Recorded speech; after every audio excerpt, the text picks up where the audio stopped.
kalakwachero, dahil wala nga trabaho ngayon at inaya ko sila pumunta sa beach. Ayan! Okay, flex ko ang beach ng Pinamungahan. Kasama ko si Bet, si Norby. Ayan! At salabay daw siya sa akin. Ayan, mga kalakwachero, napakaganda dito. Pagdating pa lang namin, nagsalang na kagad nito. Ayan, mga kalakwachero, napakatagal nga lang lutuin. Kaya eto, ikot-ikot muna ako sa paligid para i-flex sa inyo ang napakagandang public beach ng Pinamungahan. Dito yan sa Tahaw. Ayan, mga kalakwachero, malapit yan dito sa Bugsay. Actually, Bugsay na to. Ayan, mga kalakwachero, napakaganda talaga.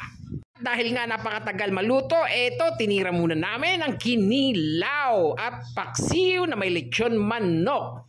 Eto, flex ko nga pala si Junrel. Salamat. Ayan, follower ko yan. At eto si Mami Panayang Subo. Si Ate Arlene na nagkilaw. O yan, si Norby Panayang Subo.